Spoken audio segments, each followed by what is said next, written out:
இன்று கடினமான சவாலின் டே 9. இன்றைக்கி ஒரு பனானாவை ப்ரீ ஒர்க் அவுட்டாக எடுத்துகிட்டு அதிக மக்கள் கூட்டம் இருக்கும் பக்கமாக நடக்கலான்னு போயிட்டேன். So 30 minutes walking.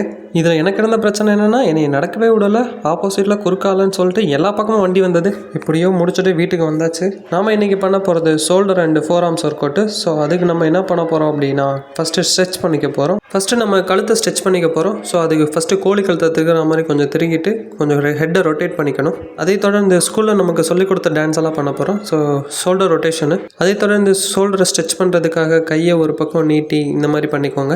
இது முடிச்சது கையை சுற்ற போகிறோம். நல்லா கிரிட்டுன்னு முன்னாடி அண்டு பின்னாடி லெஃப்ட்டு ரைட்டுன்னு சும்மா சுற்றுங்க.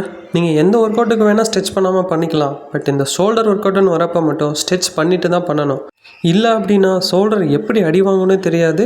ஷோல்டரோட எந்த பக்கம் வேணால் பிடிச்சிக்கிறோம், கழுத்தில் என்ன பிடிச்சிக்கிறோம். ஸோ அதனால் ஃபஸ்ட்டு ஸ்ட்ரெச் பண்ணிக்கோங்க. அதுக்கப்புறம் நம்ம எப்பயும் போல் ஃபோர் ஆர்ம்ஸை கொஞ்சம் ஸ்ட்ரெச் பண்ணிக்கோங்க. ஏன்னா ஃபோர் ஆர்ம்ஸ் தான் நமக்கு வந்து ஸ்ட்ரென்த்தை கொடுக்குறது. ஸோ ஃபோர் ஆர்ம்ஸ் ஸ்ட்ரெச் பண்ணிவிட்டு அப்படியே ஒர்க் அவுட் ஆரம்பிக்கலாம். ஃபஸ்ட்டு நம்ம பண்ண போகிறது ஷோல்டர் ப்ரெஸ்ஸு. இதில் சின்ன வெயிட் இருந்தால் சின்ன வெயிட் பண்ணுங்கள். அப்படி இல்லை அதிகமான வெயிட் எடுக்கிறீங்க அப்படின்னா இந்த மந்திரத்தை சொல்லுங்கள். 100 திருமகு 10 திருமகு என போதும். இந்த டைலாக் நம்ம ஜிம் தம்பி ஆசிக் தான் சொல்லி தந்தார். தொடர்ந்து ஃப்ரண்ட்டை ரைஸ் பண்ணிக்கிட்டு இருக்கோம். ஏன் இந்த 2 ஒர்க் அவுட்டுனா, இதுதான் நம்ம ஃப்ரண்ட் டெல்ட்டை ஆக்டிவேட் பண்ணோம். ஸோ ஷோல்டரோட ஃப்ரண்ட் டெல்ட்டு.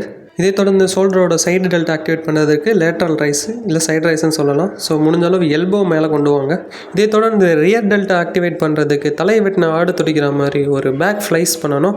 இதுலேயும் முடிஞ்ச அளவு எல்போ மேலே கொண்டு வாங்க. அவ்வளோதான் ஷோல்டர் ஒர்க் அவுட்டு. அடுத்து நம்ம ஃபோர் ஆர்ம்ஸ் ஒர்க் அவுட் தான் பண்ண போகிறோம். இதில் நம்ம காலங்காலமாக பாரம்பரியமாக பண்ணிகிட்டு இருக்க இந்த ஒர்க் அவுட் தான் பண்ண போகிறோம். இது ஸ்லோ அண்ட் ஸ்டெடியாக 2 கையிலையுமே பண்ணணும். அப்போ தான் நம்ம படிக்காத படத்தில் விவேக் சொல்கிற மாதிரி நாக்கு பூச்சி வெளியே எட்டி பார்க்கும். 15 ரெப்ஸு 3 செட்டு மக்களை. இது முடிச்சது ஸ்டாண்டிங் ஃபோர் ஆர்ம்ஸ் ரொட்டேஷனு. இது பார்க்குற கிளிகளை பாட்டுற மாதிரி தான் இருக்குது. பட் பயங்கர வெயிட்டு. அவ்வளோதான் ஒர்க் அவுட் முடிஞ்சது. முக்கிய நிகழ்வு, பல வருடங்களாக மீட் பண்ணாத என்னுடைய ஒரு முக்கிய நண்பர் அரவிந்தை நேற்று நம்ம மீட் பண்ணோம். அவரை சந்தித்து ஒரு சின்ன அட்டி போட்டு வழி அனுப்பி விட்டாச்சு. அவரை சந்தித்ததில் நானும் ஹாப்பி. உங்களுக்கும் ஒரு ஹாப்பியான பாய்.